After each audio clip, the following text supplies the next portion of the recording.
pelo chat e passar batido, eu vou precisar da ajuda de vocês aí para mim não passar batido, tá? Mas assim, ó, fiquem à vontade para interagir o momento que vocês acharem mais oportuno, beleza? Então é o seguinte, né? Então eu vou, ao longo aqui dessa 1 hora, né, o que eu vou abordar a respeito do fator acidentário de prevenção. Primeiramente, eu vou fazer uma contextualização para a gente entender por que é importante o profissional de segurança do trabalho compreender do tema. Perceba que ele não precisa ser um especialista, um expert, trabalhar, viver só disso. Ele precisa conhecer do assunto, né? Então, inicialmente, eu vou fazer uma contextualização do porquê disso. Aí depois, né, na segunda etapa, eu vou falar do seguro contra acidente de trabalho, porque é lá onde tudo começa. Não tem como a gente falar do fator acidentário de prevenção sem a gente compreender a razão dele. E a razão dele está diretamente ligada ao seguro contra acidente de trabalho. E aí depois, sim, a gente vai entrar no mérito do fator acidentário de prevenção, onde eu vou falar ali o que é o FAP, o seu objetivo e sua metodologia de cálculo, que é o que nos interessa nesse momento para a gente poder avançar. Aí depois eu vou falar como é que a gente consulta, como é que a gente tem acesso ao FAP, como é que a gente calcula o impacto econômico que uma organização tem com o fator acidentário de prevenção, tá? Como é que a gente analisa o fator acidentário de prevenção de uma empresa e como é que a gente gerencia esse fator acidentário, né? Tanto é que quando eu falo do impacto econômico, até hoje à tarde, né, fazendo um trabalho para um cliente, aí eu estava lá avaliando o FAP dele dos últimos 5 anos, aí eu cheguei no montante, e é uma empresa que ela tem 2 CNPJs, ela tem 250 funcionários em um, 350 funcionários em outro CNPJ. Então, ou seja, se a gente for ver relativamente, quando a gente fala de impacto econômico, FAP é uma empresa pequena, tá? Eu sei que muito, pô, mas como assim 200, 300? Sim, quando a gente fala do impacto econômico do FAP, a gente está falando de um montante pequeno, né? Mas o montante, nos últimos 5 anos, é 1,3 milhões de reais. Então, ou seja, quando eu falo tomador de decisão mesmo, eu estou falando, era o tomador, era o filho do dono, né? O filho do dono que hoje dirige a empresa. A hora que ele viu aquilo lá, 1,3 milhões de reais, ele falou, poxa, por que ninguém nunca me falou isso? Ele falou, pô, minha contabilidade, a minha consultoria de SST nunca sentaram aqui comigo para debater esse assunto.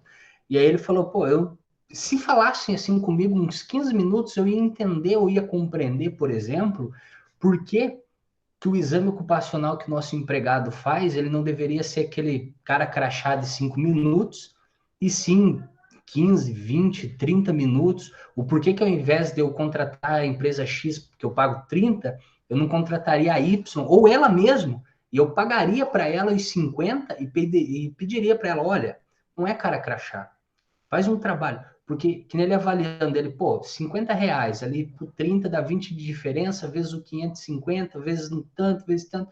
Ele, cara, isso daí para mim é um bom negócio.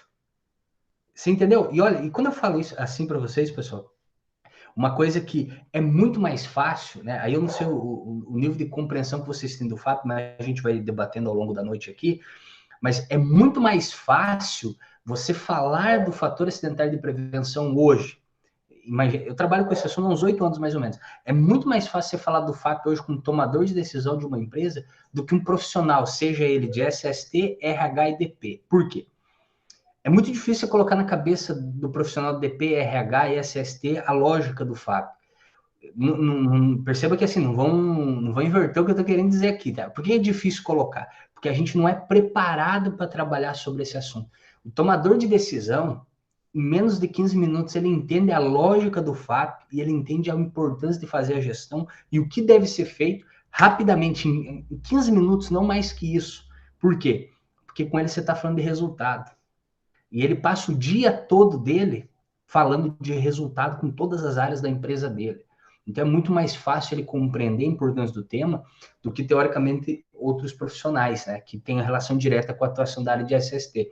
Por isso que eu digo, teoricamente, quando eu vou vender um serviço de SST, ou colegas meus vendem e tal, uma consultoria, é muito mais fácil você vender esse tipo de trabalho quando o tomador de decisão está junto do que quando ele não está junto. Não é porque os outros profissionais não querem, eu estou falando de facilidade. É muito mais fácil, por quê? Porque ele compreende. Então, para isso que a gente precisa compreender essa razão. Por que é importante a gente entender do fato? Porque a gente vai estar falando de resultado. E aí eu toco num assunto aqui que parece até um clichê, mas hoje o que é muito comum? E percebam que, assim, em algum momento vocês vão se identificar com isso que eu estou falando. Hoje, quando você chega na sua empresa ou no seu cliente, você, né, perceba que eu não estou falando você específico, eu estou generalizando. Hoje, o profissional de SST, quando ele chega na sua empresa ou no seu cliente, ele fala, olha, a gente precisa fazer isso aqui. Né? Até teve um colega, não sei, agora passou batido aqui, quem falou do NR12, você chega lá, ó, a gente precisa ter apreciação, né, de risco aí para atender NR12. E aí o tomador de decisão pergunta, mas por quê? Qual é a resposta? Para atender norma regulamentadora. Imagina se ele não te fala isso, mas ele pensa. Ele não te fala, mas ele pensa. Ele pensa, tá, beleza. Mas qual é a chance de eu ser fiscalizado? Imagina se ele te pergunta, qual é a chance de eu ser fiscalizado? Aí você vai, pô, é pequena. A gente já foi fiscalizado? Não. Tá, e se a gente for fiscalizado? Bom, aí o auditor fiscal ele vai dar um prazo, a gente vai se adequar. Ah, então quer dizer que se eu não fizer, ele vir aqui dentro, ainda vai me dar um prazo. Vai. Tá, e se mesmo assim eu não fizer, ou ele me multar, qual é o valor da multa? Aí você vai na 28, calcula, então, você chega à conclusão, pessoal, o valor, assim, ó, eu falo para vocês, assim, ó, sem medo de errar, o valor é insignificante para tomador de decisão. Vou dar um exemplo para vocês, há 2 meses atrás, um cliente de um cliente meu, eles têm, em média, aí, uns 8 mil empregados, dividido em 20 CNPJs. Eles tiveram nos estabelecimentos deles, simultaneamente, fiscalização. Provavelmente, ou foi alguma denúncia, porque não é comum você ter simultaneamente fiscalização em todo estabelecimento. E aí, eles tiveram 14 autos de infração. E aí, eles me envolveram na jogada para tentar ajudar eles com os trâmites de justificativa, argumento, não sei o quê, blá, blá, blá, blá. Quando começou assim, aí eu recordo, né, tava fazendo um trabalho, tava na sala assim, aí entrou, né, teoricamente, não lembro o cargo que a pessoa tinha lá dentro, mas ela tinha um nível estratégico. E ela disse assim, tá, qual foi o valor dos autos de infração? E aí eu tinha lá, deu 14, tinha dado assim, pessoal, tinha dado uns 21 mil reais, porque você pagar ali dentro do prazo, você tem 5 dele, 21 mil reais? Não, cara, manda pagar isso daí, não se incomoda com isso daí, toca a ficha para frente. Pessoal, ele falando aí, ó, paga e toca a ficha para frente. E eu pergunto para vocês, tomador de decisão da empresa que vocês conhecem não ia falar a mesma coisa? Ele ia falar a mesma coisa. Ele, não, não, para isso daí, cara, para não se incomodar. E desses pontos ainda tinha questões que tinham que debater. E ele pensou o seguinte: poxa, vocês estão aqui em 4 fazendo esse trabalho, a hora de cada um de vocês vão ficar uns 3, 4 dias trabalhando. Cara, fazem outra coisa. Pensa em outra coisa, esquece isso, manda pagar e tá resolvido o problema. E essa é a visão que todo tomador não todo, mas a grande maioria vai ter. E isso que eu falo para vocês, pessoal, vocês têm dúvidas assim, vai na 28, faz o cálculo de uma infração de um serviço que você quer vender. Pensa assim, pensa que você chega para o cliente e fala, olha, ou na tua empresa, ó, vamos fazer isso? Por quê? Ó, se a gente não fizer, a gente vai ter a multa. Qual é o valor da multa? Ah, é tanto. Você vai chegar à conclusão que esse é um argumento assim, parece até duro falar isso, mas é muito fraco.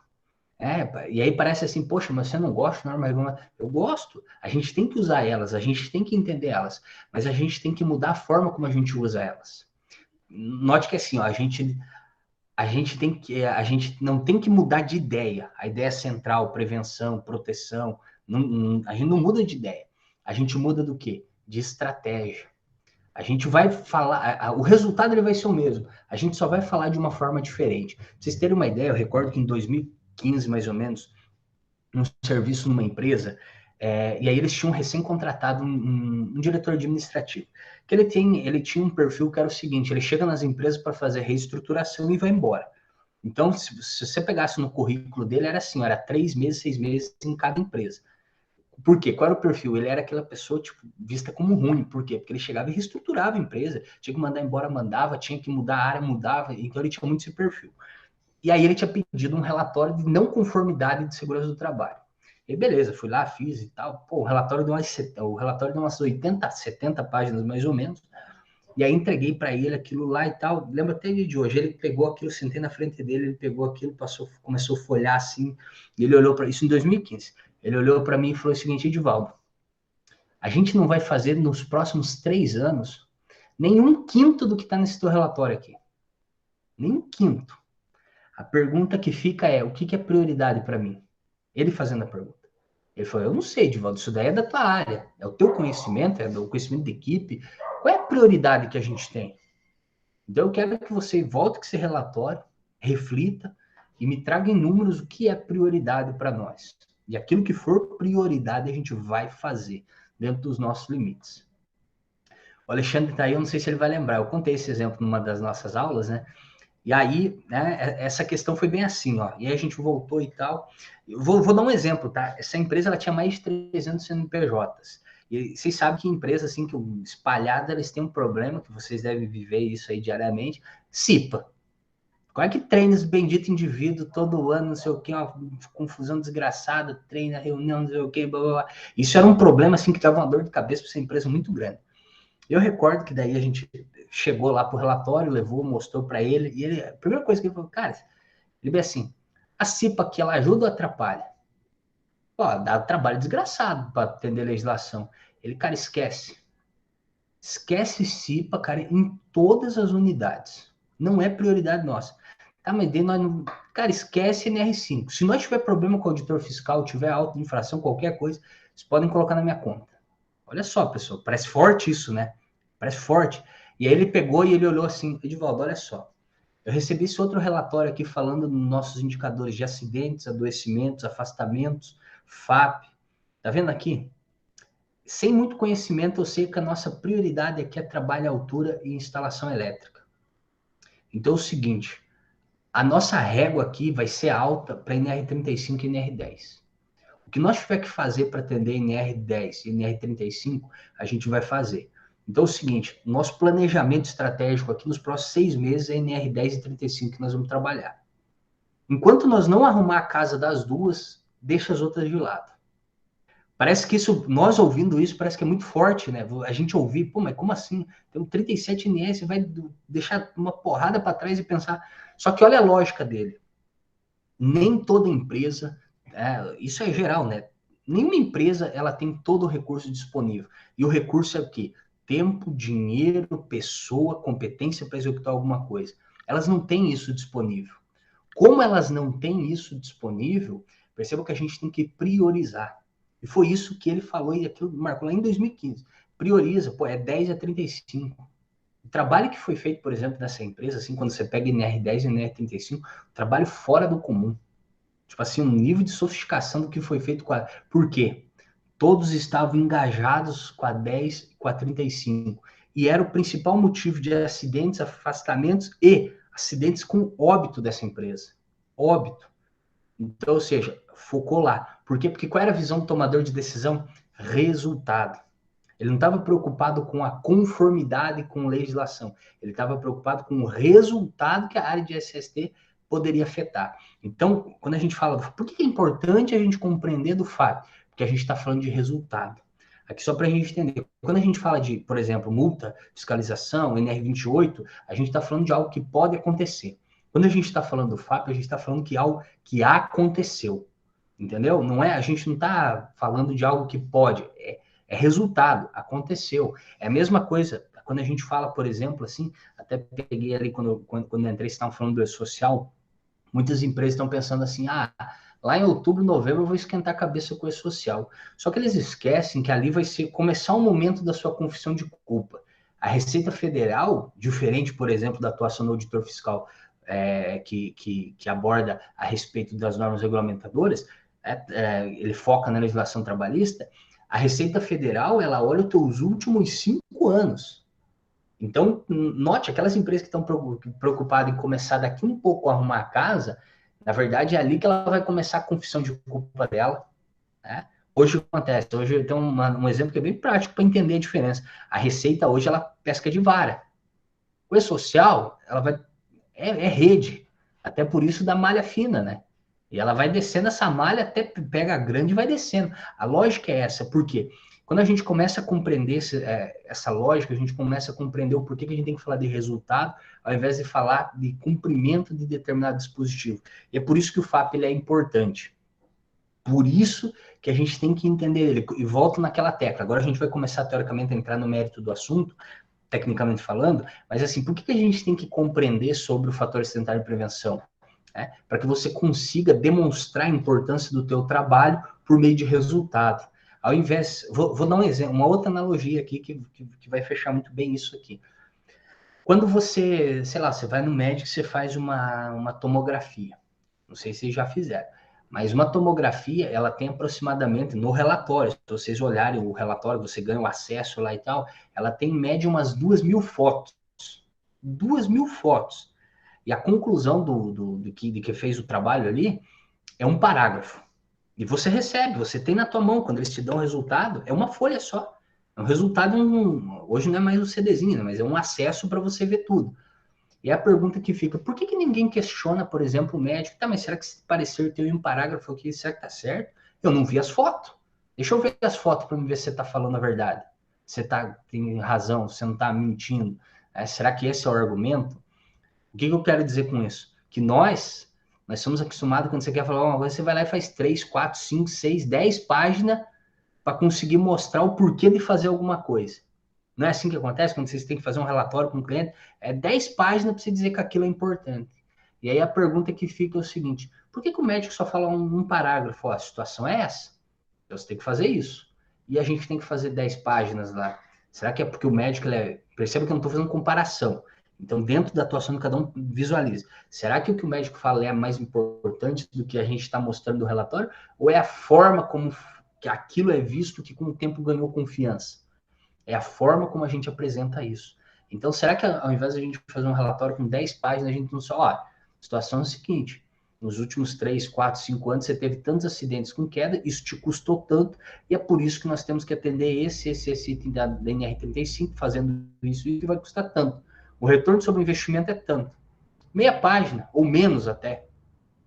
A gente dá razão naquilo que precisa ser feito por meio de resultado. Até por isso que a gente tem que, novamente, não precisa ser um expert, só tem que entender o mecanismo do FAP e usar ele dentro da sua rotina.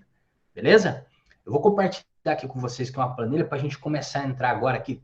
A gente fechou o primeiro ciclo, que é a contextualização. Agora a gente vai entrar aqui no segundo ciclo, que é o seguro contra acidente de trabalho. Vou compartilhar minha tela aqui. Tá aparecendo uma planilha para vocês aí?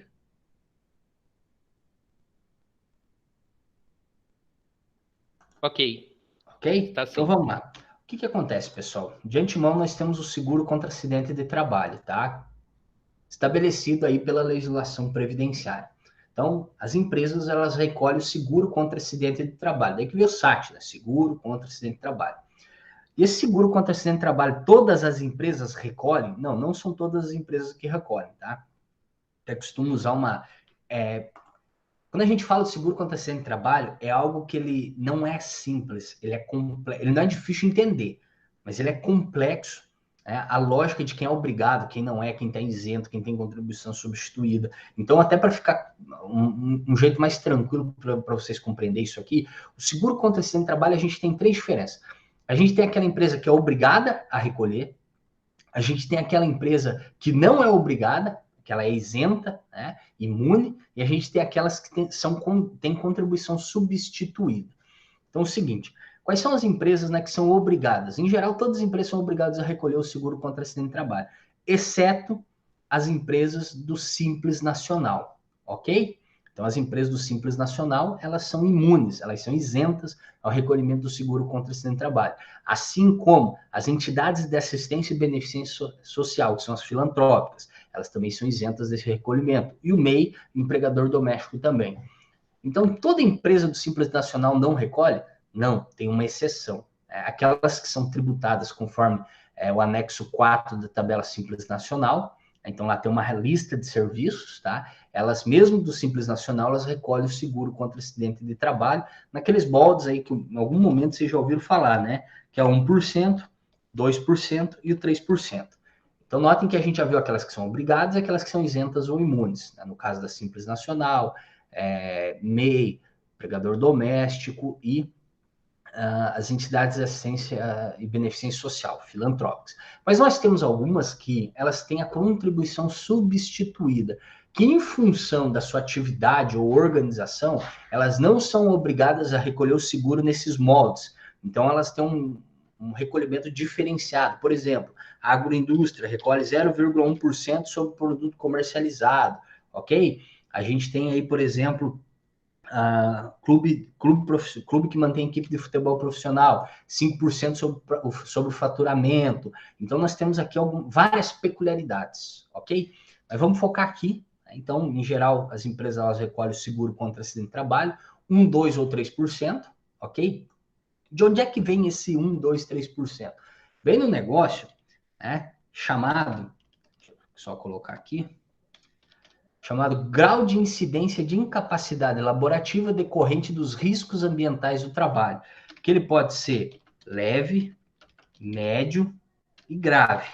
Então, olha só, de onde é que vem esse seguro de 1, 2, 3% que as empresas pagam?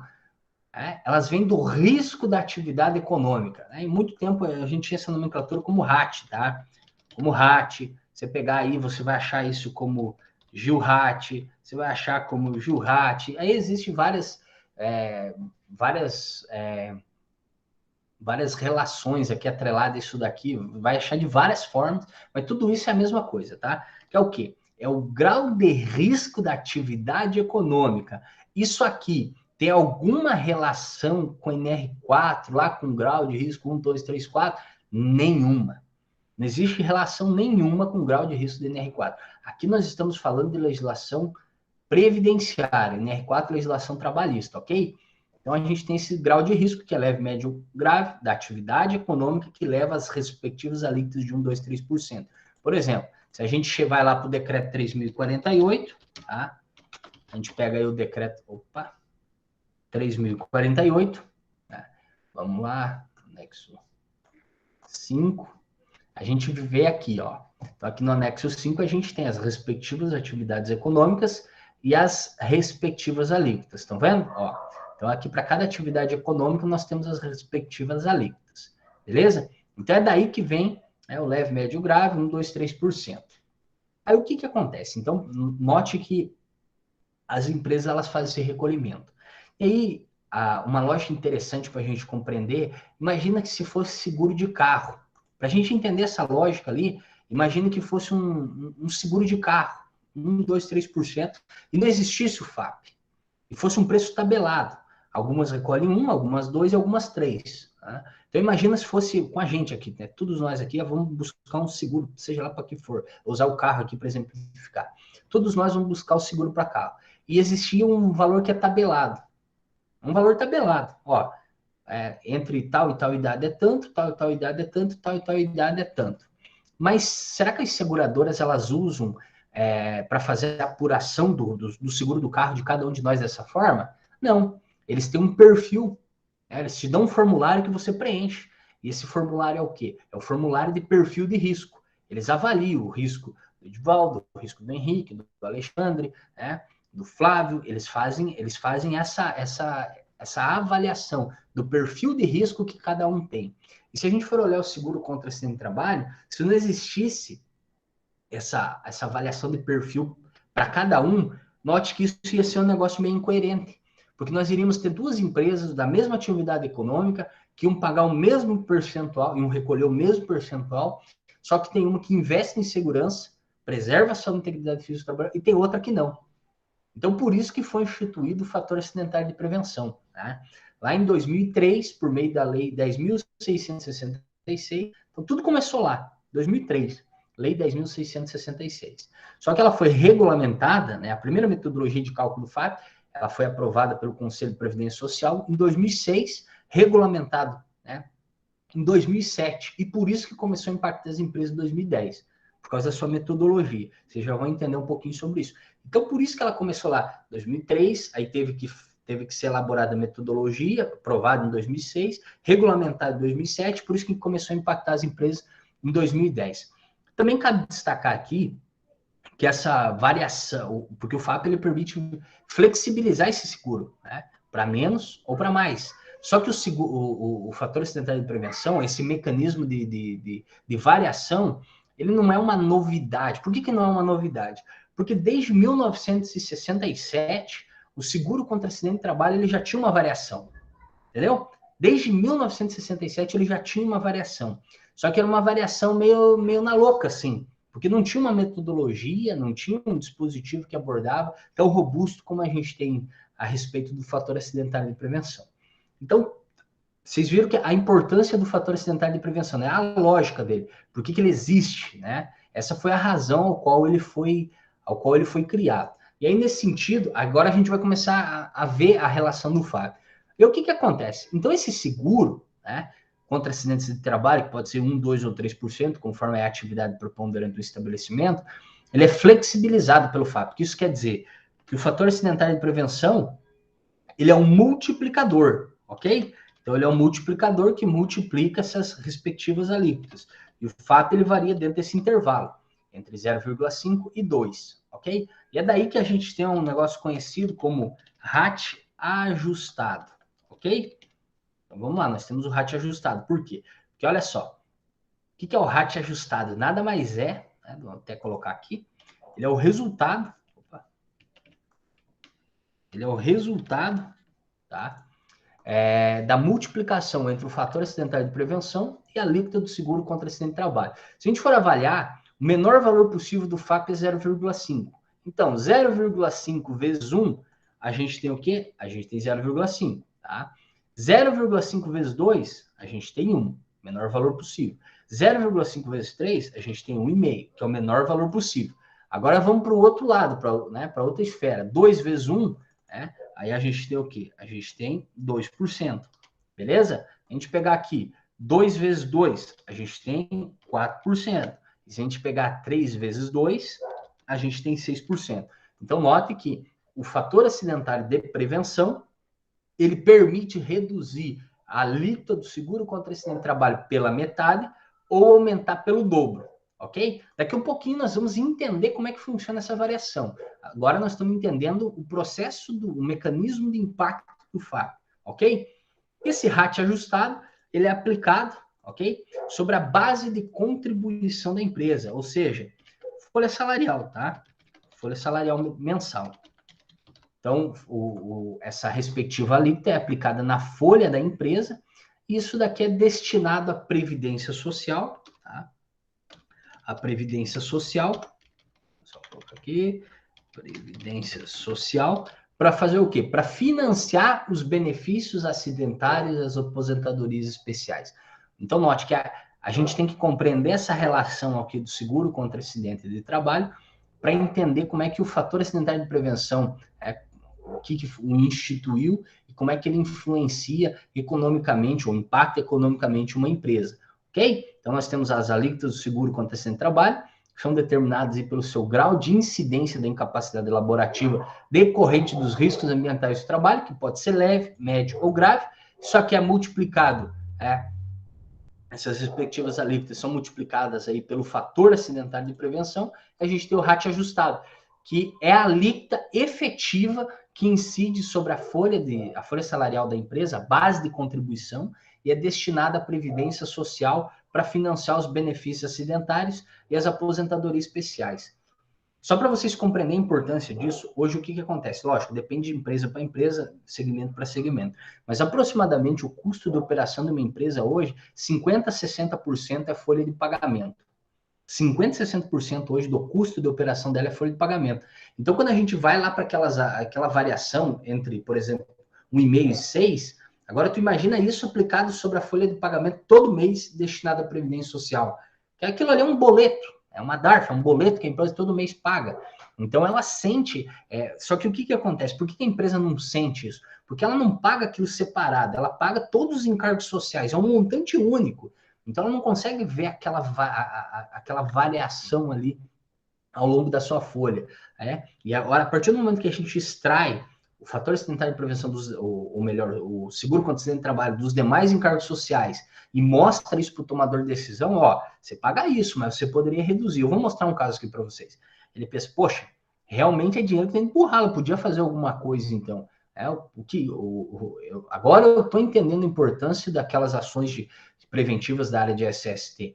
Então, a gente tem que começar a compreender essa lógica aqui. Lógico, até pelo tempo que a gente tem aqui, a gente poderia ficar a noite aqui só falando do seguro contra acidente de trabalho. Porque o que eu fiz ali foi dar uma pincelada para vocês entenderem onde que o fato impacta.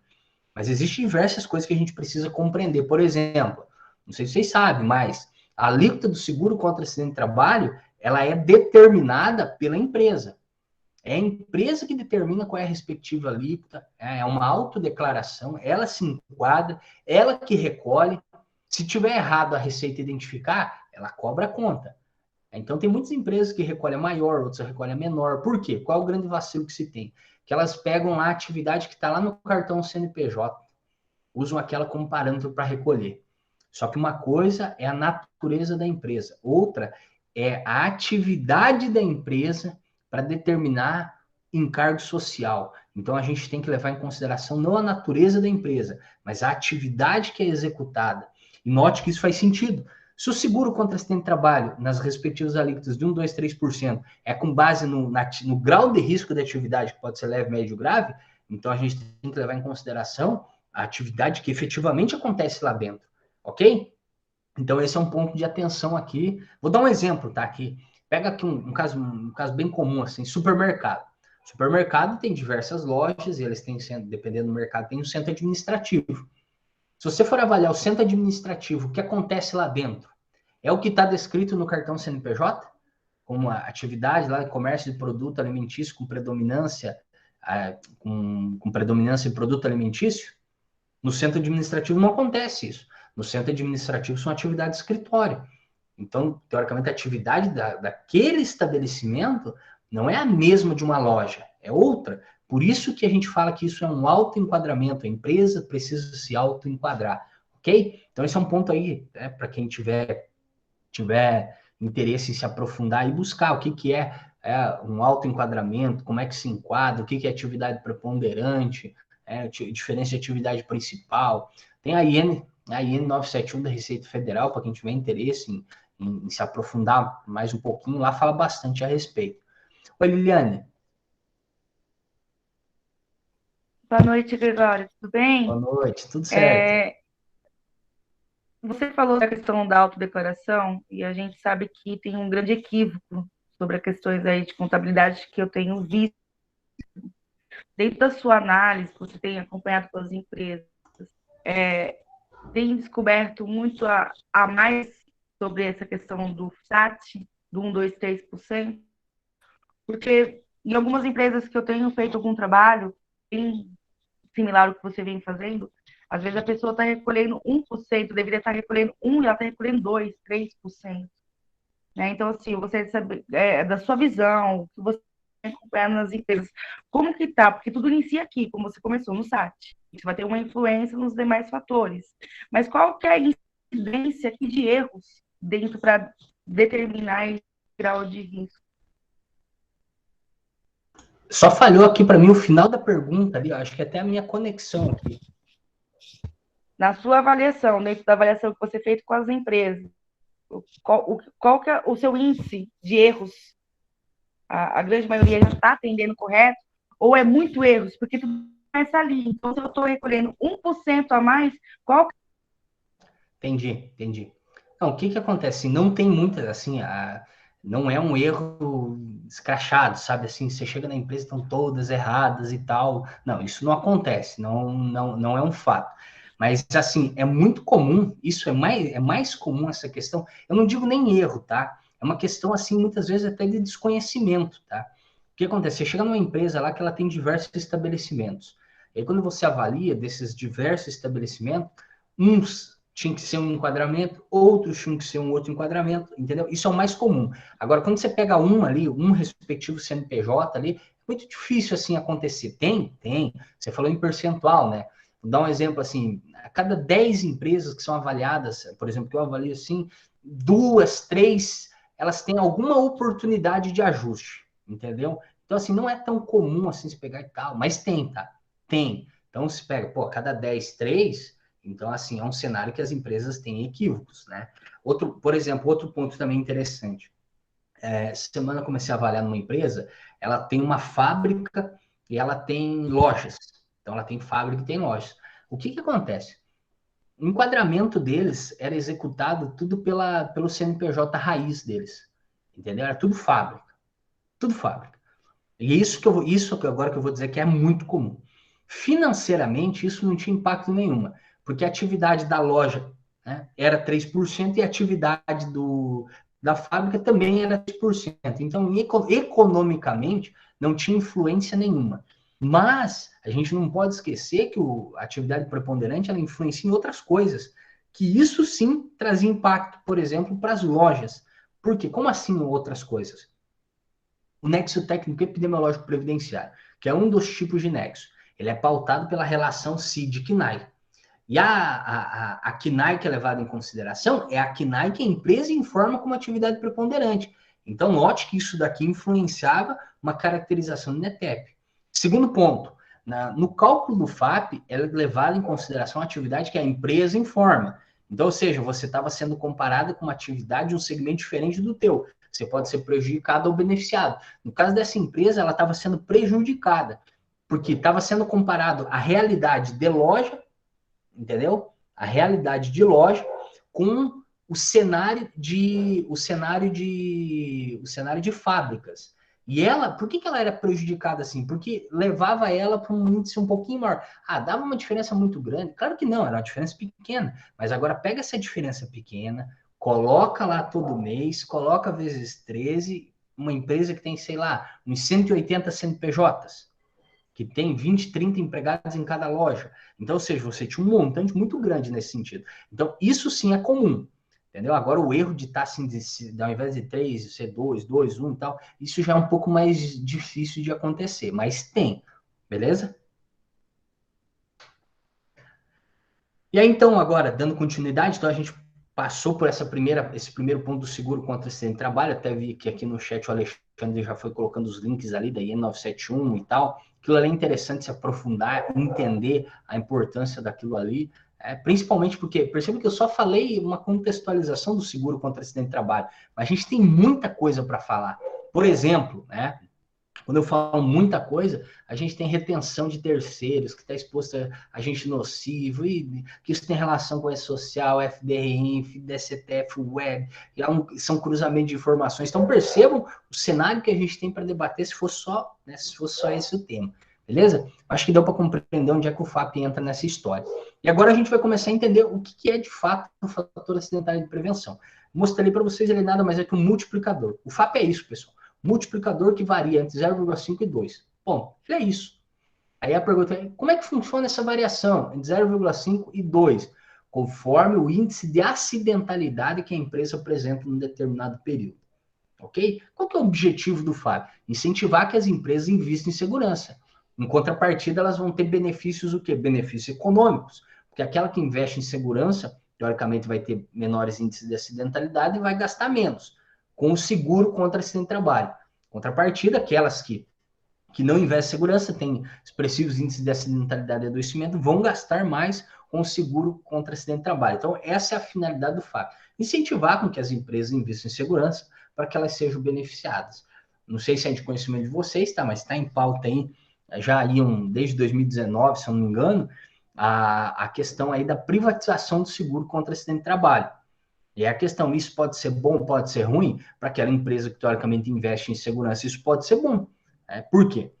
Porque se ela for para uma iniciativa privada, ela tiver um bom investimento em segurança do trabalho e consiga comprovar isso, teoricamente ela vai gastar menos. Porque é muito comum você pegar uma empresa que, por exemplo, ela não deu gasto nenhum para a Previdência Social, e ela recolheu um seguro aí, num ano, por exemplo, de 1,5 milhões, 2, 3, e a Previdência não gastou um centavo com ela. Então, imagina se ela fosse para iniciativa privada. Não quer dizer que ela vai zerar isso, mas pelas metodologias de cálculo que forem adotadas, usando a analogia do carro, certamente ela ia ganhar dinheiro com isso. Beleza? Então, esse é um assunto que está em pauta há alguns anos já no Congresso. Particularmente, isso é bom para nós, for privatizado, porque pô, a empresa, se ela quiser reduzir ainda mais, invista mais e ela será beneficiada nesse sentido. Ok? Então, fator acidentário de prevenção é isso. E agora eu vou entrar numa tela do FAP Web, porque agora tudo que eu for explicando para vocês, eu vou explicando com base no que está lá, tá? Que é até uma questão mais fácil para a gente entender. Então, deixa eu compartilhar aqui minha tela com vocês. Vou pegar aqui. Tá aparecendo aqui um extrato aqui do FAP? Tá. Tá. Beleza, então. Então eu só não vou subir lá em cima no começo, porque ele parece dados da empresa, ok? Então, em linhas gerais, isso daqui é o extrato do FAP, tá, pessoal? FAP Web. Então, com base nesses dados aqui, é efetuado o cálculo do fator acidentário de prevenção para uma empresa, ok? Tá, Edivaldo, esse extrato, isso que você está mostrando, isso daqui é para cada CNPJ, como é que funciona? Né? Isso daqui é para cada CNPJ, ok? Desde o FAP com vigência em 2016, cada CNPJ completo, 14 dígitos, tem um extrato desse ano por ano. Por exemplo, isso daqui é do FAP que está em vigência, tá? É do FAP 2021. Eu vou mostrar, né? Isso daqui que é interessante aqui para a gente compreender, que é uma coisa chamada período base. A gente precisa entender isso. A gente vai ter o quê? A gente vai ter o FAP que está em vigência, né? A gente vai ter a base de cálculo, e a gente vai ter, tá? A gente vai ter aí o período base, tá? Importante a gente entender isso. Por exemplo, ali, naquilo que eu estou mostrando para vocês, a vigência 2021 está impactando as empresas esse ano. A base de cálculo, ou seja, na verdade não é nem base, período de cálculo, período de processamento, tá? É 2020, com base no que aconteceu em 2018 mais 2019. Então, olha só, isso aqui é uma coisa interessante de a gente começar a compreender. Então, o FAP é calculado por CNPJ, cada um tem o seu, e ele é levado em consideração essa lógica aqui como período de base. O FAP que tem vigência em 2021 foi calculado em 2020 com base no que aconteceu em 18 e 19. O FAP de 2022, ele vai ser divulgado agora em 2021, na última semana de setembro, tá? Com base no que aconteceu em 2019 e 2020, ok? Isso aqui é importante a gente entender a lógica. Então, olha só, vigência 2021 foi calculado em 2020 com base no que aconteceu em 18 e 19. FAP 2020 vai ser divulgado na última semana de setembro de 2021 com base no que aconteceu em 19 e 18. Então, essa é a primeira coisa importante da gente levar daqui. A segunda é que uma mesma ocorrência, ela entra duas vezes no cálculo. Por exemplo, vocês estão vendo que 2019 aqui faz parte do cálculo do FAB 2021 e também do cálculo do FAB 2022, ok? Então, ou seja, uma mesma ocorrência, ela influencia uma empresa duas vezes, ok? Então, aí essa é a primeira observação. Aí vamos lá. Passadas essas orientações iniciais, a gente tem que compreender o que influencia o cálculo do FAP. Pessoal, comunicação de acidente de trabalho, CAT com óbito. Qualquer CAT impacta no cálculo do FAP? Não. Só com óbito. Então, quer dizer que se a minha empresa comunicar lá no ano 200 CAT, nenhuma delas gerar um benefício acidentário ou for óbito, não vai influenciar em nada no FAP? Não. Só influencia CAT com óbito, ok? Massa salarial. O que é a massa salarial? É a base de contribuições, é a remuneração da empresa no período, ok? Um período ali, 26 meses, né? Que são 12 meses mais o 13º de um ano, mais 12 meses do 13º no segundo ano. Número médio de vínculos, ok? Então, ou seja, a quantidade de vínculos que a empresa teve ali no período, 24 meses, janeiro, dezembro do primeiro ano, janeiro, dezembro do segundo ano. Total de estabelecimentos, né, com insumos para o cálculo do FAP, ou seja, nessa respectiva KNAI aqui, né, a gente tem, nessa respectiva KNAI, a gente tem 1.712 estabelecimentos com insumo para o cálculo do FAP. Isso aqui também influencia no cálculo, ok? E os benefícios acidentários, B91, 92, 93, 94, tudo isso também influencia no cálculo, e assim como o valor que a Previdência gasta com os benefícios, também influenciam no cálculo. Então, é assim, imagina que para você fazer um cálculo, você precisa ter variáveis. Essas são as variáveis, ok? Com base nessas variáveis, é feito o cálculo do índice de frequência, gravidade e custo. Aí uma coisa importante, esses índices aqui são aqueles lá do NBR 14280? Não, tem relação nenhuma, tá?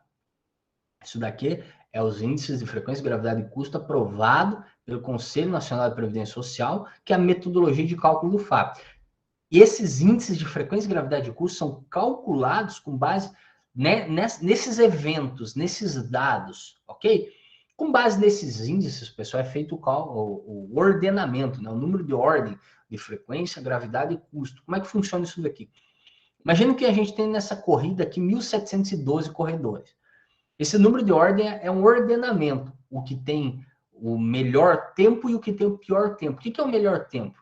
É o menor índice de frequência, gravidade e custo. O pior tempo é o maior índice de gravidade, de frequência e de custo. Então, eles são ordenados.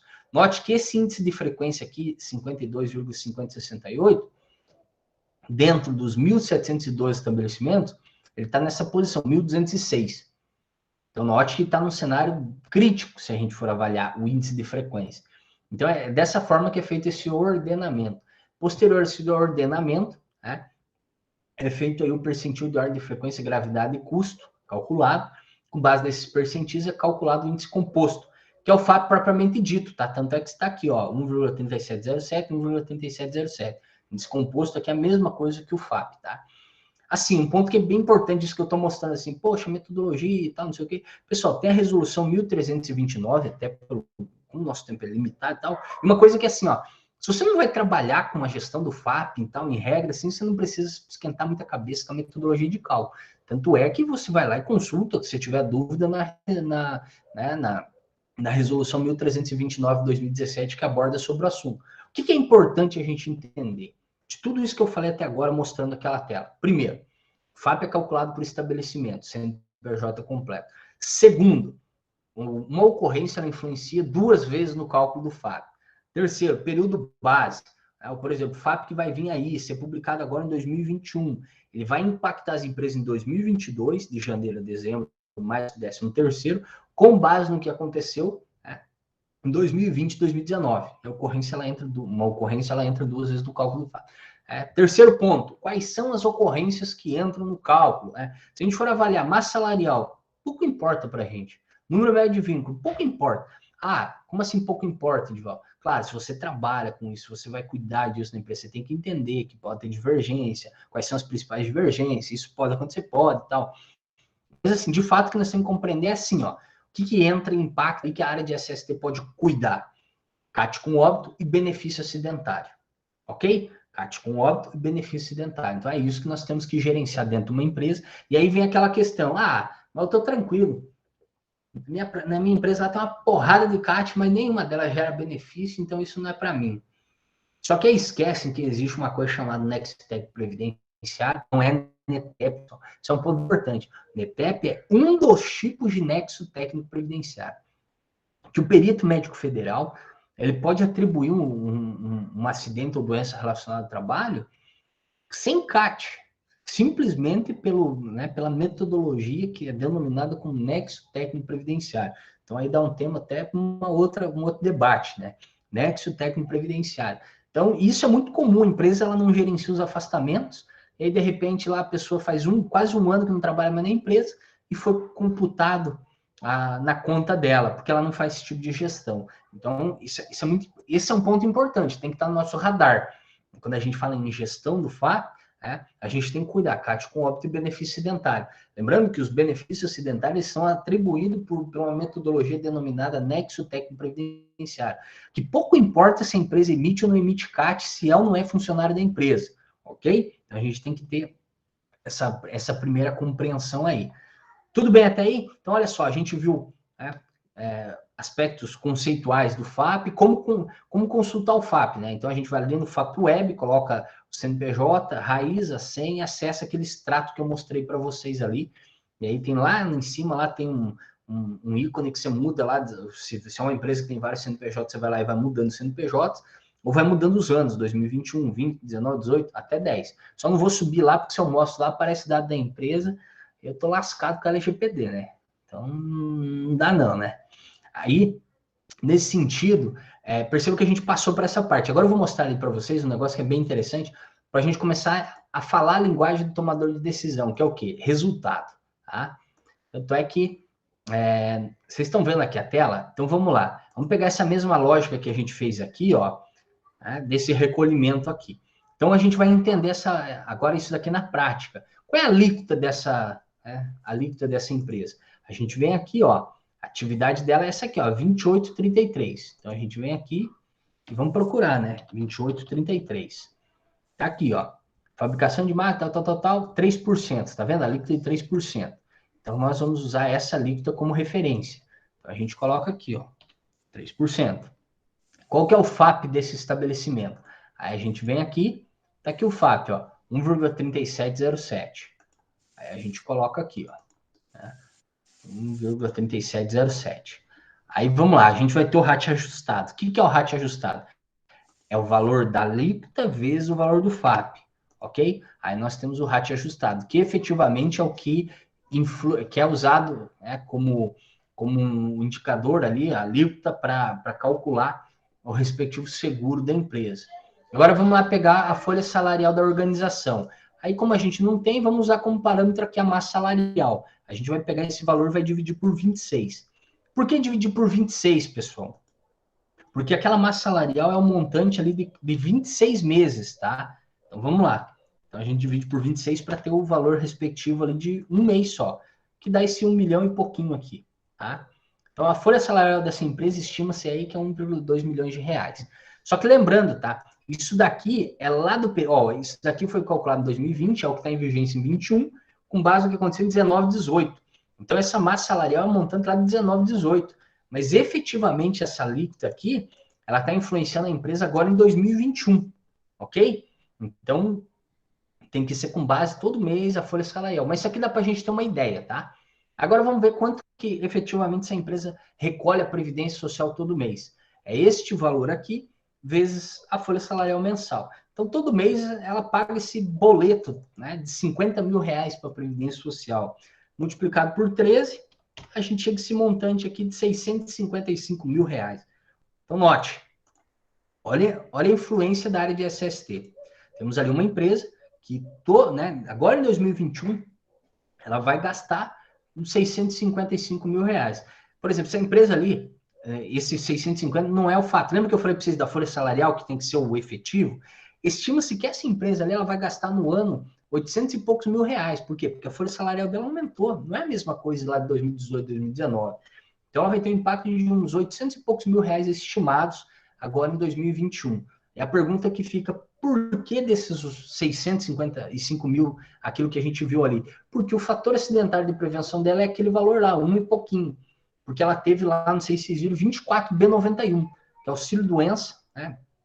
É um benefício, né? Um benefício é auxílio-doença. Então, vamos lá. Deixa eu voltar aqui novamente para compartilhar aqui com vocês. Aí, se a gente vê lá, ó, então o que foi computado? Lembra que eu falei para vocês que massa salarial, número médio de vínculo, isso daqui não tem muita influência para a gente, mas agora isso aqui tem, ó, 24B91. Se ela, isso daqui agora é uma afirmação. Se ela não tivesse esses 24B91, o FAP dela seria 0,5. Então, se a gente volta aqui na planilha e faz essa mesma lógica aqui do cálculo, pessoal, ó, e ao invés de 1, a gente coloca 0,5, olha só a redução que a gente chega aqui, ó. A gente chega numa redução aí de 416 mil reais. Quer dizer o quê? Que se não existisse aqueles 24 benefícios, era uma economia de 416 mil. Ah, mas, pô, vamos lá fazer um trabalho reduzindo um pouquinho só. Economizamos 80 mil. Investimos um pouquinho mais. Né? Reduzimos para 1. Olha lá, o impacto econômico foi reduzido em quase 200 mil. Ah, reduzimos 0,8. Então, dá para a gente ir trabalhando com isso daqui e mostrando para o tomador de decisão, olha, e aqui a gente clica nessa lupa, a gente vai ter um detalhamento de cada uma daquelas 24 ocorrências. Quem são? E aí a gente vai, confronta com os dados internos da empresa, a gente sabe o que aconteceu, entendeu? Esse dia eu terminei um trabalho esse dia não, no começo do ano numa empresa, ela teve 21B91, para vocês entenderem, ó, 21B91, tá? E aí a empresa preocupada com PPRA, PCMSO, laudo de salubridade, periculosidade, não sei o quê, e ela teve 21B91. Desses 21, 15 eram relacionados a aspectos atrelados à parte ergonômica ou de acidentes mecânicos. Então, ou seja, a empresa ela tinha lá um bom PPRA, olha só, não vou inverter o que eu estou falando. Não estou falando para não ter PPRA, não tem, eu estou dizendo, ela tinha um bom PPRA, um bom PCMSO, um bom laudo de insalubridade, um bom laudo de periculosidade, mas resultado mesmo,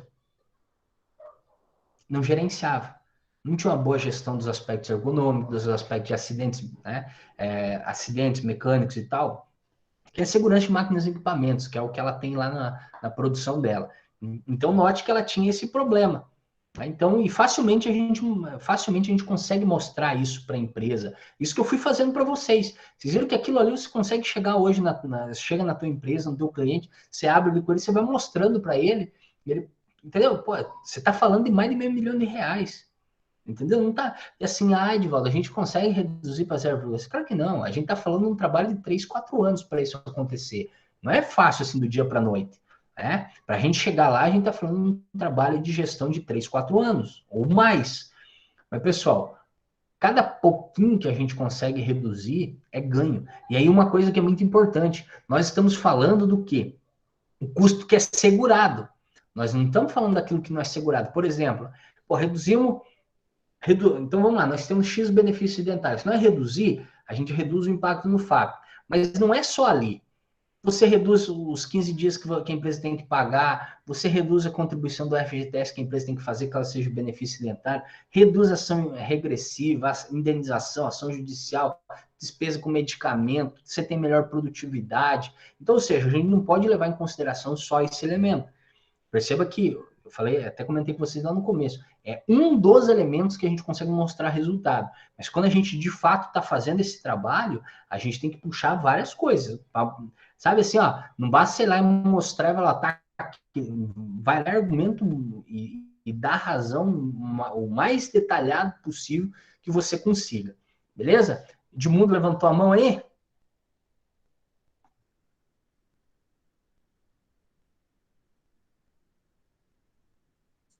Sim, Edmundo? eu não vou aparecer minha imagem agora, porque não dá, estou em casa. Mas eu vou fazer a pergunta. Eu sou médico do trabalho, conheço bastante, ou pensava que conhecia, porque o FAP está dividido em três na sua apresentação, em três frequências: a frequência de gravidade, a frequência de acidentes e a frequência de custo. Pelo que eu entendi, o tempo, né? O tempo.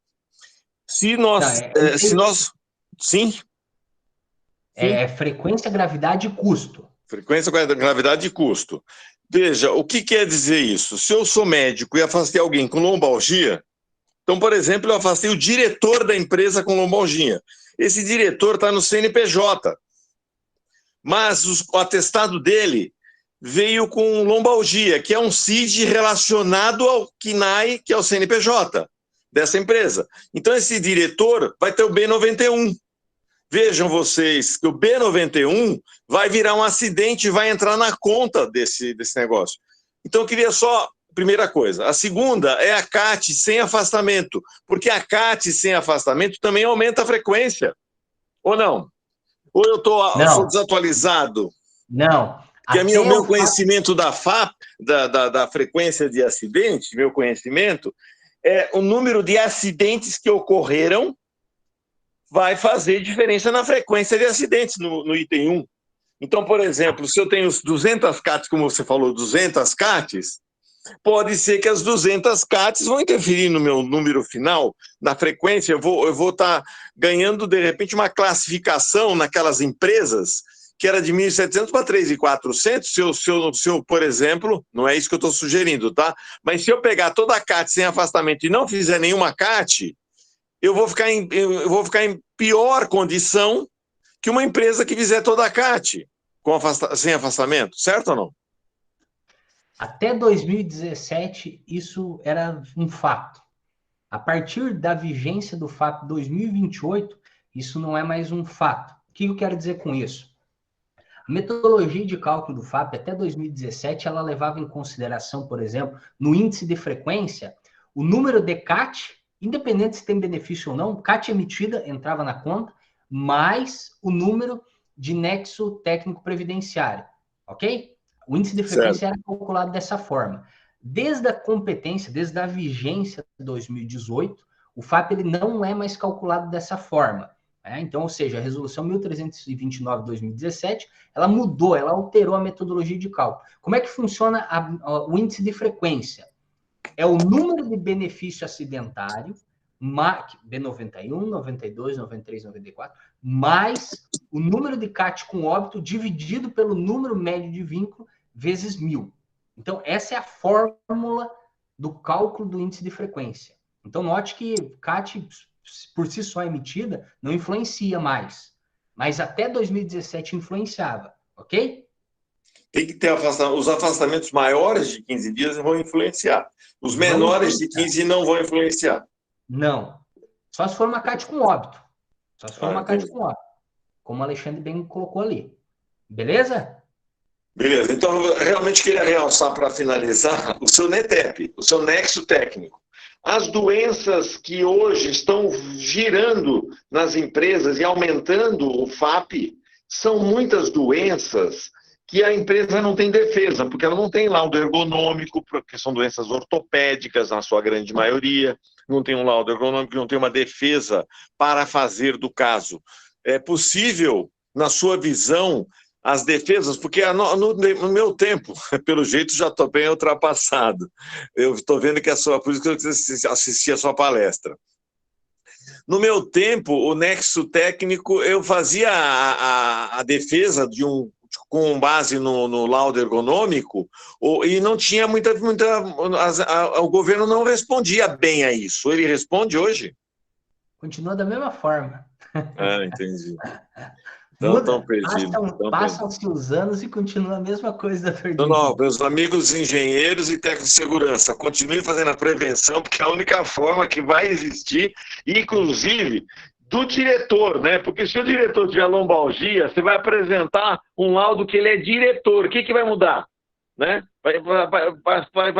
Provavelmente ele vai ter estabilidade. Nem mandar embora o diretor num dia a empresa pode, se ela quisesse, né? Se fosse o caso. Mas essa abordagem que você trouxe é muito interessante, sabe por quê? Porque olha só, o que é muito comum hoje na empresa? A pessoa está doente, adoeceu, o que eles falam? A maioria das empresas manda para o INSS, não é assim? Manda para o INSS, exatamente. Manda para o INSS, só que esquece que a empresa paga a conta. Aí entra aquilo que eu apontei no início, que o senhor trouxe agora, que é a questão do nexo técnico previdenciário. O nexo técnico previdenciário existe em 3 tipos de nexo. Tem o profissional do trabalho, o individual e o epidemiológico. Então, o que acontece? Hoje, para o perito médico federal atribuir que determinada doença, lesão tem relação com o trabalho, ele não precisa ter uma CAT. Ele tem uma metodologia. E essa metodologia que ele utiliza, ela é pautada nesse parâmetro aqui que eu vou mostrar para vocês aqui, ó. Tá aparecendo minha tela para vocês? Ainda não. Agora sim. Tá. Então, a gente tem lá no anexo 2, tá, pessoal? Anexo 2 do Regulamento da Previdência Social, que é o Decreto 3.048, a gente tem o quê? A gente tem a lista A, beleza? Olha só, aqui de um lado dessa lista a gente tem fatores de risco, do outro a gente tem doenças causalmente relacionadas. Nós temos a lista B, né? Que a lista B muda só a relação aqui. A gente tem aqui de um lado doença, do outro fatores de risco de natureza ocupacional. O que isso quer dizer? Que o perito médico federal utiliza essas 2 listas para identificar se uma doença tem relação com a atividade profissional do trabalhador em decorrência dos fatores de risco ao qual ele está exposto. Com isso, ele atribui um nexo profissional do trabalho, utilizando a lista A e lista B, independente da existência de CAT. E ele utiliza a lista C para atribuir um nexo epidemiológico, onde a gente tem intervalos da CID e as respectivas quinais, que foi inclusive o exemplo que o Dr. Edmundo deu, que determinado diretor lá da empresa, chega lá, ele trabalha num banco, né? Banco é 6422, tá, pessoal? Vamos ver se eu acho aqui um 6422 fácil aqui. Então, não achei que fácil, mas vamos lá. Tem a KNAI 6422, tá? Que aí, 6422 é banco. Então, o que acontece? Pega o diretor lá da agência bancária lá, ele, né, trabalha aqui e tal, a KNAI 6422, e ele levou lá no dia da perícia um atestado com essa CID aqui dentro desse intervalo, F30 e F39. Note que, automaticamente, o perito médico federal pode atribuir o nexo, ou seja, dizer que aquela doença tem relação com o trabalho. Se a empresa não faz esse acompanhamento, não faz esse gerenciamento, isso vai ser computado no cálculo do FAP. Se computado no cálculo do FAP, a empresa tem essa influência. Por exemplo, quer dizer, então, que existe muita divergência quando a gente vai identificar e tal. Quando a gente faz esse trabalho ali, vai lá, consulta, pega, por exemplo, aquelas 24, cruza com os dados internos da empresa, a gente chega à conclusão que assim, ó, das 24, 15 realmente aconteceram mesmo, de fato, não tem o que falar, ou é típico, ou é uma doença, ou a empresa não tem elementos. a gente vai pegar umas 9 que são divergência, que a empresa não reconhece. Por exemplo, ali o caso, a pessoa, ela pegou uma determinada lombalgia, mas ela trabalha na empresa 30 dias, ela trabalha na empresa durante 30 dias. Ou saiu da empresa, trabalhou um pouco, saiu da empresa, foi para outra, e aí, ou ficou no período de graça, e aí teve um benefício, foi computado. Então, por isso que a gente tem que gerenciar todos os elementos que influenciam no fator acidentário de prevenção. E é tanto que a gente entra, no penúltimo item, que é o seguinte: como que a gente analisa aquilo ali? O que a gente tem que fazer na empresa? Temos que pegar aquelas 24 ocorrências, cruzar com os dados internos da empresa. Que dados são esses? Histórico de acidentes e adoecimentos. Então, a gente pega o histórico de acidentes e adoecimentos, cruza. Qual é a finalidade? A gente saber o que aconteceu, por que aconteceu e, na época, o que a gente fez. Para que a gente tenha elementos e saber o que nós precisamos fazer para melhorar nosso desempenho, para melhorar nossos processos, para evitar essas divergências, reduzir o fator acidentário de prevenção, consequentemente, o impacto econômico. Então, é isso que a gente faz. A gente vem aqui, tá? A gente pega esses elementos aqui, a gente clica nessa... Opa, caiu fora aqui, mas a gente clica ali naquela lupinha dos 24, a gente vai ter um detalhamento deles. A gente pega todas aquelas informações, cruza com as informações da empresa, para a gente saber todo o histórico que aconteceu, para que a gente saiba o que a gente deve e precisa fazer. E aí, por fim, a gente tem que se perguntar, beleza, eu entendi essa contextualização, por que é importante usar o fator acidentário de prevenção, eu entendi ali o mecanismo, como é que ele impacta uma empresa, de uma maneira abrangente, ali, eu entendi ali como é que funciona, é calculado todo ano, com base no período base anterior. Então, por exemplo, FAB 2022 vai ser divulgado agora em 21, com base no que aconteceu em 2019. Eu sei que cada CNPJ tem o seu, ele varia entre 0,5 e 2, que entra no cálculo ali benefício acidentário, B91, 92, 93, 94, CAT com óbito, aqueles benefícios oriundos de acidente de trajeto, não devem ser computados, não devem ser computados, desde que identificados por meio de uma CAT, que diga que é oriundo de um acidente de trajeto, ok? Então, a gente compreendeu tudo isso. Aí a gente compreendeu como é que a gente calcula o impacto econômico. Vocês viram que não é nenhum bicho de sete cabeças. Ali é facinho de você chegar no cliente da tua empresa e fazer isso. Então, ela faz aquilo. Aí a gente viu como é que a gente analisa, pega aqueles elementos, cruza com registros internos da empresa, para que você saiba o histórico, o que aconteceu e gerencie o fator acidentário de prevenção. E aí, por fim, até para fechar minha abordagem, ele pergunta como é que a gente faz a gestão do fato. Então, note que o primeiro ponto é a gente entender tudo isso que a gente debateu aqui hoje. Lógico, a gente debateu isso daqui, um negócio que, teoricamente, a gente... isso aqui é para a gente ter uma visão abrangente do negócio, que aí agora cada um vai ter que correr atrás, né? Mas aí tem diversos materiais disponíveis para vocês compreenderem mais a fundo. Agora, como é que a gente gerencia o fator acidentário de prevenção? Primeiro ponto, a gente viu que o que impacta é CAT com óbito e benefício acidentário. Então, a gente tem que evitar isso. Como é que a gente evita isso? Pensa numa lógica assim, CAT com óbito são as menores ocorrências que influenciam, o que mais tem é benefício acidentário. Então, a gente tem que evitar benefício acidentário. Como é que a gente evita? Fazendo gestão de afastamento. Ou seja, o empregado entregou o atestado em 30 dias. Será que não tem uma atividade compatível que ele pode desempenhar, que ele, ao invés dos 30, daqui 10 dias ele pode voltar a trabalhar? E aí isso precisa passar pelo médico do trabalho, o médico do trabalho vai avaliar a doença, a lesão, a incapacidade, com o que ele vai fazer, se ele pode fazer. Isso é gerenciar os afastamentos, não simplesmente mandando para a Previdência Social. Então, fazer a gestão dos afastamentos. Depois, gestão de atestado. Porque se você faz a gestão de atestado, você reduz os afastamentos. Então, gerenciar os atestados, que é controle de atestados, fazer o monitoramento da saúde do trabalhador, porque se você monitora a saúde do trabalhador, você reduz a apresentação de atestados e afastamentos. Fazer a gestão de acidentes de trabalho, na lógica de, se você teve um acidente, a gente tem que fazer alguma coisa para evitar a reincidência. A gente evita a reincidência, evita um potencial impacto no fator acidentário de prevenção, porque aquilo pode gerar um benefício. E também, a base de tudo é a gestão dos riscos ocupacionais. Por quê? Imaginem uma pirâmide. Vejam isso como uma pirâmide. E lá na base, a gente tem a gestão dos riscos. Porque se você tem um bom gerenciamento de riscos, você reduz a probabilidade ou o impacto dos acidentes e adoecimentos relacionados ao trabalho. Então, quanto melhor for a gestão dos riscos, menor vai ser os eventos que influenciam no fator acidental de prevenção. Se você faz uma boa gestão dos acidentes de trabalho, quanto menor for os acidentes de trabalho, menor será a apresentação de atestados. Quanto melhor for o monitoramento da saúde do trabalhador, que aí não é só PCMSO e IASO, não é o papel, é resultado, menor será, novamente, a apresentação de atestados. E quanto maior for o controle dos atestados, menor será a apresentação dos atestados, consequentemente, menor o número de afastamentos. Então, é um conjunto. Note que a gestão do FAP é um conjunto de ações que a gente tem que fazer. Porque o FAP é o resultado. Então, a gente tem que fazer algo que vai influenciar nesse resultado, que é a gestão de riscos, atestados, acidentes, monitoramento da saúde do trabalhador e gestão de afastamentos. Beleza?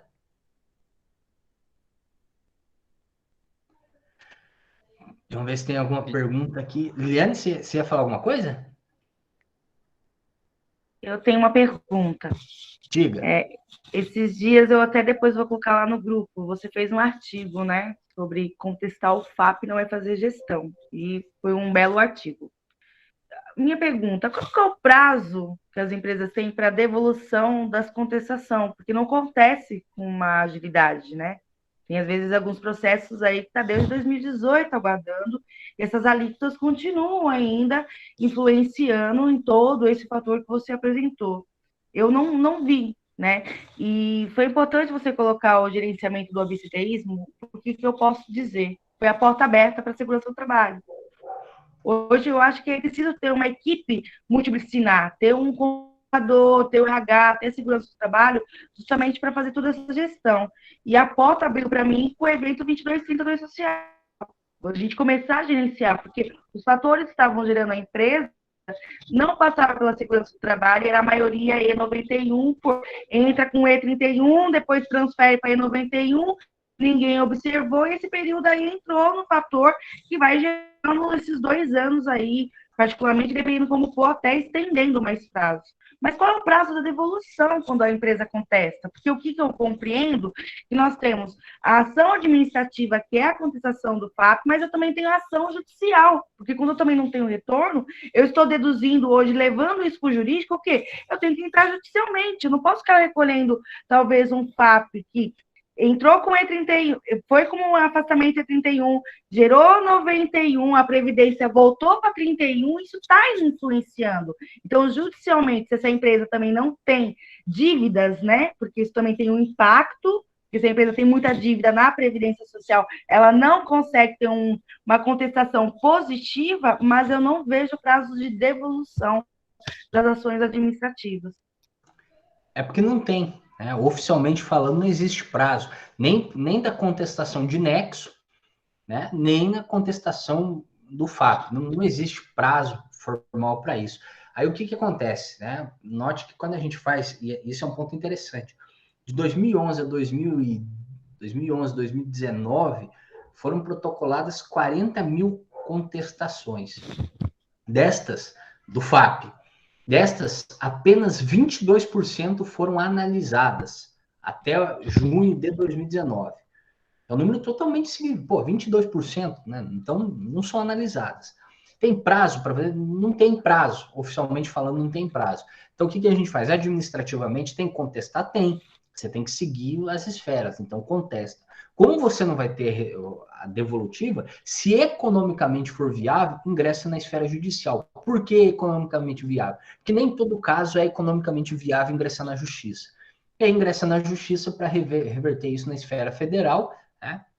Onde a empresa ela pode usar diversos artifícios, aí vai depender do motivo, não é simplesmente porque não tem resposta. Ela tem que ter qual é a razão que ela está ingressando na esfera judicial para que ela possa ali debater, defender o mérito ao qual ela está levando em consideração. Mas essa é uma prática que as organizações adotam, entretanto, a minoria contesta, né, na esfera administrativa, como já sabe que não vai ter retorno, espera ali ou 60 dias ou 360 dias, ingressa na justiça. Por que 60 e por que 360?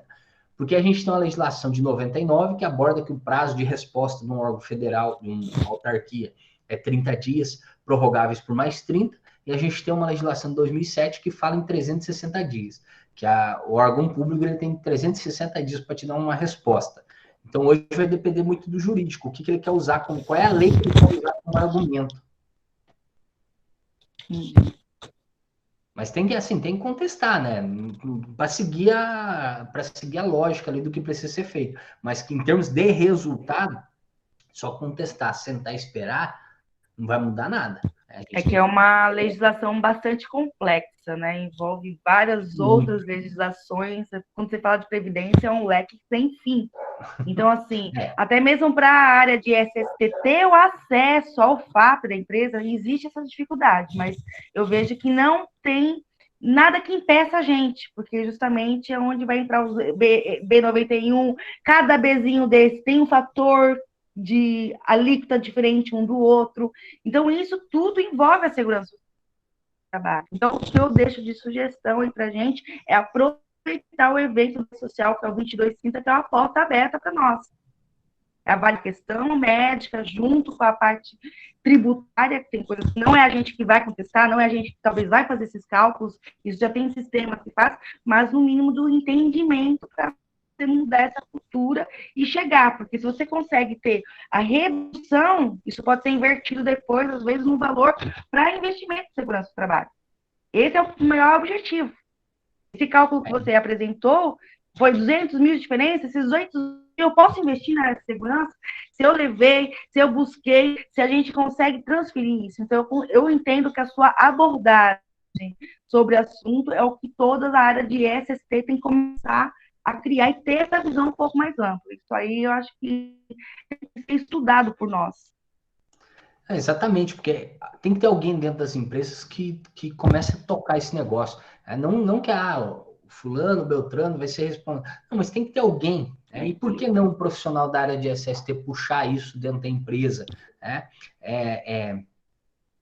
O assunto ele é fácil, ele não é fácil, ele é complexo, porque envolve várias coisas. Mas é assim, você vai puxando, vai debatendo, vai aprendendo. Quando você vê, você está gerenciando, né? Vamos ver aqui. Edmundo? Sim, vou fazer uma pergunta novamente para você. Pelo que eu estou entendendo, os atestados médicos relacionados, os CIDs desses atestados, deve ser feito um banco e começar a segurança do trabalho e a saúde estar mais interligadas em relação àquele CID. Por exemplo, dê um CID-S. CID-S é um trauma. CID-M é uma dor lombar, um trauma cervical. Então, se esse CID, aquela pessoa apresentou, é importante já a segurança do trabalho verificar isso. Talvez, veja, olha, isso começou em 2004, 2006, 2008, 2009, até que a gente hoje está conversando aqui juntos. Com certeza, a empresa não pode mais permanecer com essa informação só sem a saúde e a segurança. É preciso que a saúde e a segurança do trabalho cheguem nas empresas e falem, queremos conversar sobre o FAP. Essa sua explicação ficou muito boa. Eu acho que está claro. Eu acho que o que você acharia da saúde e segurança do trabalho, você acha que ela é envolvida hoje? Hoje não, né? Hoje não, assim, também não vamos generalizar, né? Alguns casos, as exceções são envolvidas, né? Mas precisa ter esse trabalho multidisciplinar e envolvimento. Esse ponto que você abordou é muito interessante, porque a empresa ela já deveria, por exemplo, eu abordo isso como prática preventiva. Hoje, se eu cheguei num cliente meu, por exemplo, qual é uma das primeiras ações que eu faço, né, lá na consultoria para... É porque eu não trabalho, por exemplo, com elaborar programas, PCMSO, tipo, laudos, esse tipo de coisa. Eu trabalho focado em gestão do fato. Então, quando eu chego lá, qual é a primeira coisa que eu faço? É identificar na lista A, na lista B e na lista C do Regulamento da Previdência Social o que está relacionado com aquela empresa. Então, note que a gente vai construir um banco. E aí a gente já sabe, olha, com base nos fatores de risco que a gente tem aqui dentro, com base no nosso KNAI, essas CIDs têm relação, essas doenças têm relação. Então, ou seja, se o empregado entregar um atestado, um afastamento nessa natureza, percebe que é mais de meio caminho andado para a doença ser relacionada ao trabalho. Aí também a gente tem outro lado que é preventivo, que é o seguinte, o que nós podemos fazer para evitar? Porque também não é só um trabalho administrativo, né? De pegar e ficar, não tem relação, vamos isso, vamos aquilo. Não. Tem que pensar o seguinte, bom, se aqui está dizendo que determinada doença tem relação com esse fator de risco, o que nós temos que fazer com esse fator de risco em termos de gestão? E aí que entra o gerenciamento do risco ocupacional. O que nós devemos fazer para que isso não venha causar um adoecimento ou acidente relacionado ao trabalho? E note que isso é um trabalho multidisciplinar, que envolve conhecimentos técnicos, de engenharia, médicos. Então, ou seja, é um assunto complexo que ele não merece ser debatido sozinho. Então, ou seja, é um trabalho multidisciplinar. Entendi. Só para completar, me parece que a Petrobras, a Vale, está colocando o FAP como indicador de boa performance na área de segurança das pessoas. Então, isso também é um fator importante para ser lembrado aqui. Isso já ocorreu logo no início, e eu não sei se depois foi retomado ou se hoje está tão forte, mas imagine um fornecedor que tem um FAP acima de 1. 1 vai multiplicar aquela conta que você fez de matemática ali, o 1 vai ficar igual ao SAT ou RAT.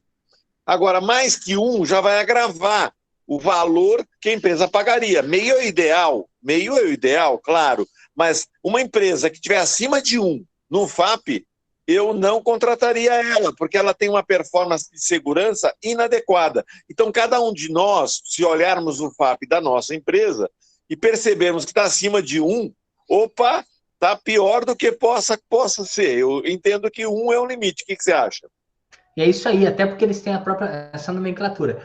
1 é neutro, abaixo de 1 é bônus, acima de 1 é malus.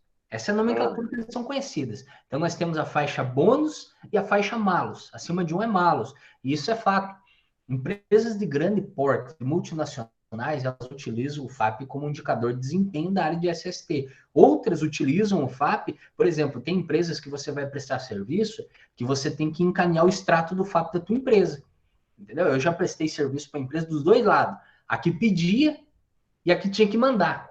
Então, ou seja, isso é um agravante. Eu vou dar um exemplo aqui numa situação que influencia isso daí muito. Tá?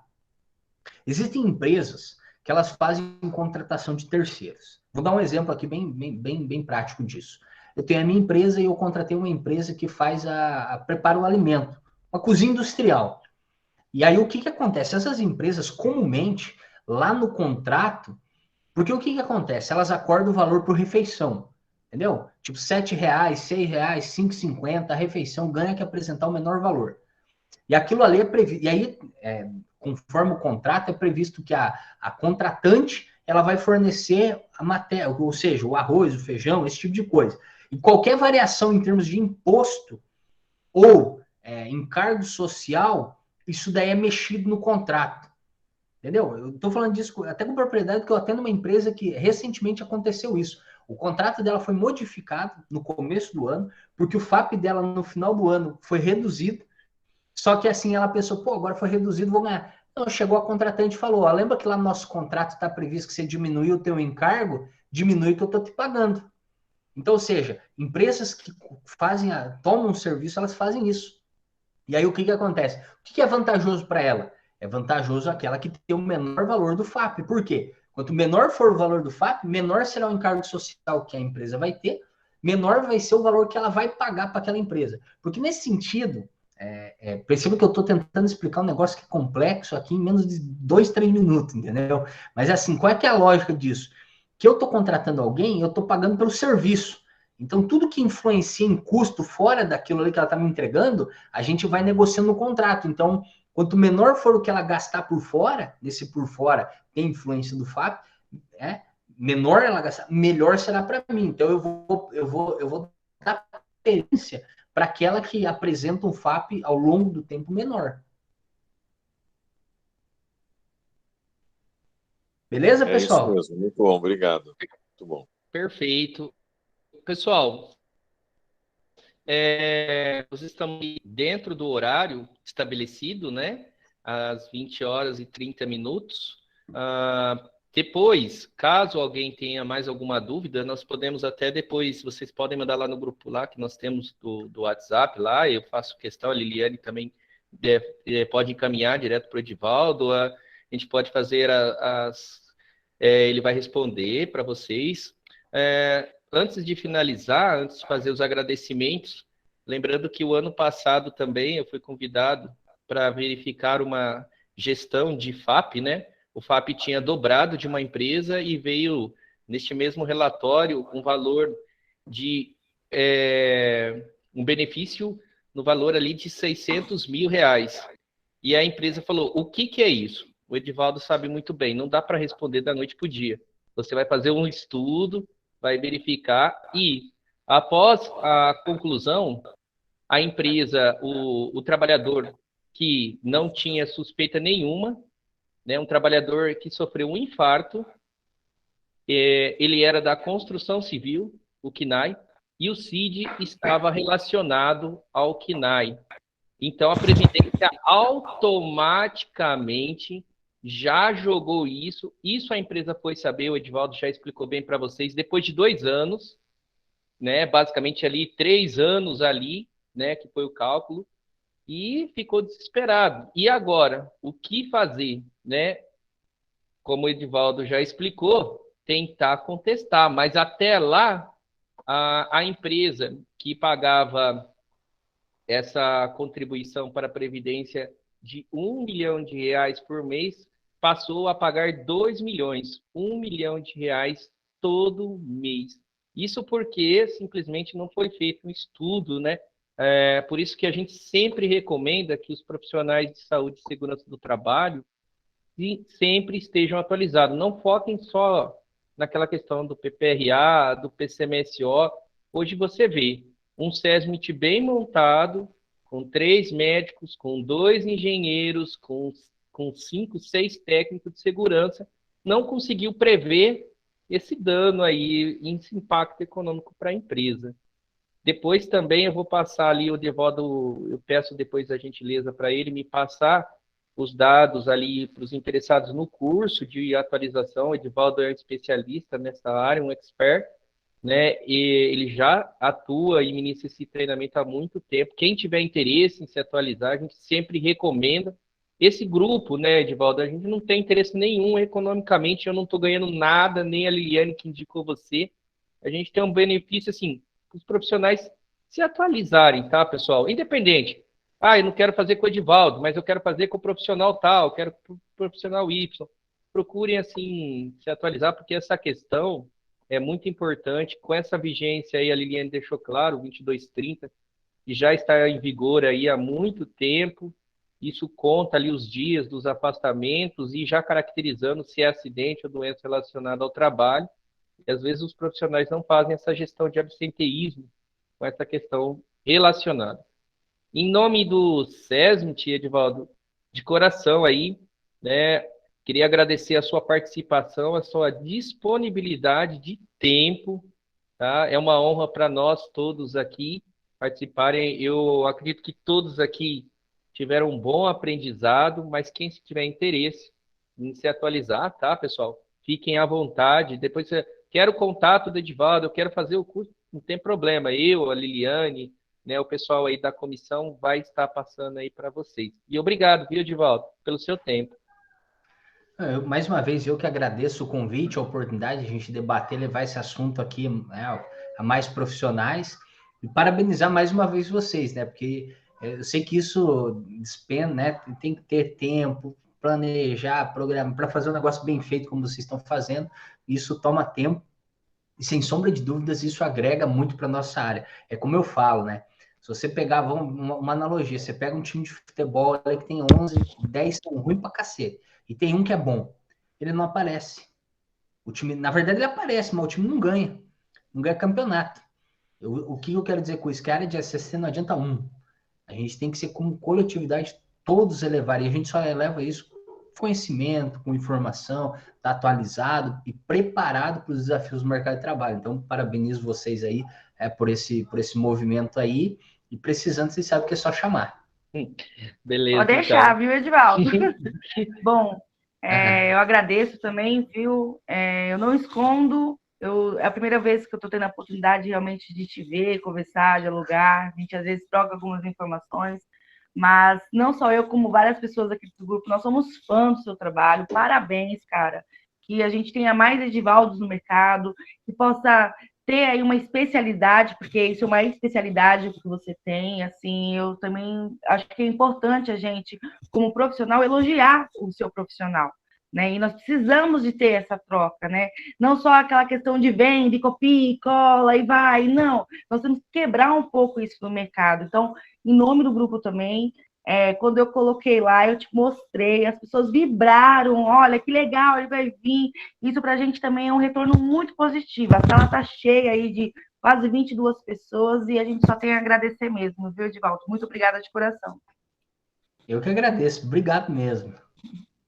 Tá certo, pessoal. Obrigado a todos pela participação. Depois vamos decidir aí o tema aí do próximo encontro do próximo mês e a gente conversa bastante por lá.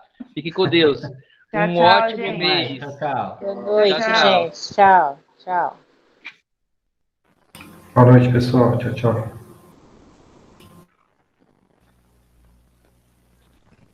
Valeu, boa noite. Valeu, boa noite. Isso aí.